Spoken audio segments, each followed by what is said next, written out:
जिसके उत्तराधिकारी आप हैं और जिसके बाग हमारे पूज्य संत जन हैं जो आज यहां पर इस सुख तीर्थ में यहां उपस्थित हुए हैं। और बहनों और भाइयों, आज जब हम यहां पे संत स्वामी ज्ञान भिक्षुक दास जी महाराज की 65वीं पुण्यतिथि पर यहां पर एकत्र हुए हैं, मैं उनकी स्मृतियों को नमन करता हूं, उन्हें विनम्र श्रद्धांजलि अर्पित करता हूं। और यहां पर ये जो उत्सव भंडारा, स्मृति भंडारा यहां पर आयोजित किया गया है सदगुरु समंत दास जी महाराज की स्मृति में, यहां पर मुझे स्वामी पूज्य स्वामी गोवर्धन दास जी महाराज कह रहे थे कि लाखों की संख्या में श्रद्धालु यहां कल से आए हुए हैं। मैंने कहा मुझे भी इसी बहाने इन उत्साही युवाओं के साथ संवाद करने मिलने का एक अवसर प्राप्त होगा। और बहनों और भाइयों, मैं तो आपसे कहने के लिए आया हूं, इसलिए कहने के लिए आया हूं कि इस बार तो नहीं हो पाया, लेकिन अगली बार यहां के पूज्य संतों की प्रेरणा से जो मां गंगा की धारा को हम यहां से लेकर के गए हैं, यहां पर इस सदगुरु रविदास मिशन से जुड़े हुए समंत दास जी महाराज के इस पावन आश्रम के सामने भी सदगुरु रविदास और पूज्य संत समंत दास जी महाराज की स्मृति में एक घाट का निर्माण हम लोग कार्य करा के पूरा कर चुके होंगे।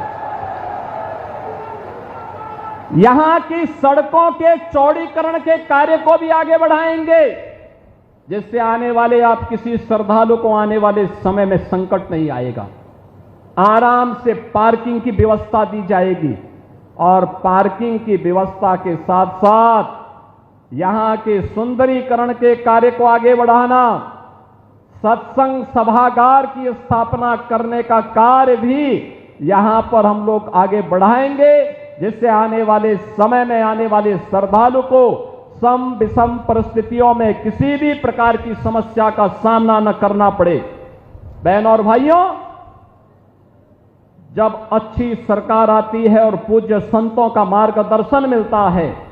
तो अच्छा ही अच्छा होता है। अच्छा ही अच्छा इसलिए होता है, अच्छा करने के लिए सोच चाहिए। यह देश 1947 में आजाद हुआ। बाबा साहब डॉक्टर भीमराव अंबेडकर जी ने इस देश को एक संविधान दिया, लेकिन आजादी के बाद बाबा साहब भीमराव अंबेडकर को जो सम्मान मिलना चाहिए था, वह सम्मान पिछली सरकारों ने नहीं दिया। पहली बार बाबा साहब के नाम पर पंच तीर्थों का निर्माण प्रधानमंत्री मोदी जी ने किया। ये पंच तीर्थ जहां पे बाबा साहब का जन्म हुआ था, मऊ मध्य प्रदेश में, वहां पर भव्य स्मारक बाबा साहब भीमराव अंबेडकर का बन चुका है। बाबा साहब भीमराव अंबेडकर ने उच्च शिक्षा लंदन के जिस स्कूल से जिस स्थान पर रह करके किया था, इंग्लैंड की सरकार ने उस भवन को बेचने की कार्रवाई की थी, तो प्रधानमंत्री मोदी जी ने उस भवन को खरीदा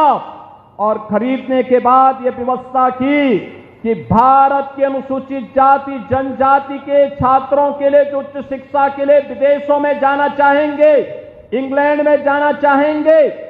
उन छात्रों के लिए वहां पे एक भव्य बाबा साहब का भव्य स्मारक भी बनाया। और स्मारक बनाने के बाद वहां पर छात्रावास का निर्माण और स्कॉलरशिप की भी व्यवस्था वहां पर प्रधानमंत्री मोदी जी के द्वारा दिया गया। बाबा साहब ने उच्च शिक्षा के लिए, बाबा साहब ने दिल्ली में रह करके अपना सार्वजनिक जीवन जिस भवन में रविदास जी महाराज की प्रेरणा से ही संभव हो पाया है। और आज मेरा सौभाग्य है कि यहां पर पूज्य स्वामी ज्ञान भिक्षुक दास जी महाराज और पूज्य संत सदगुरु समंत दास जी महाराज ने यहां पे सदगुरु रविदास जी महाराज के इस मिशन को आगे बढ़ाने के लिए जिस पवित्र कार्यक्रम को आगे बढ़ाया है, यहां पे ज्येष्ठ पूर्णिमा के इस पावन पर्व पर आप सबके साथ इस आश्रम के कार्यक्रम में सहभागी बनने का सौभाग्य मुझे प्राप्त हो रहा है। आज के इस अवसर पर मैं एक बार इन पूज्य संतों के श्री चरणों में नमन करते हुए उन्हें विनम्र श्रद्धांजलि देता हूं। सभी पूज्य संतों का हृदय से अभिनंदन करता हूं आप सभी श्रद्धालुओं को आज के दिवस की बधाई देते हुए अपनी वाणी को यहीं पर विराम देता हूं। आप सब मेरे साथ बोलेंगे, सद्गुरु रविदास जी महाराज की, सद्गुरु रविदास जी महाराज की, सद्गुरु स्वामी ज्ञान भिक्षुक दास जी महाराज की, सद्गुरु स्वामी ज्ञान भिक्षुक दास जी महाराज की, सद्गुरु समनदास जी महाराज की, सद्गुरु समनदास जी महाराज की। भारत माता की, भारत माता।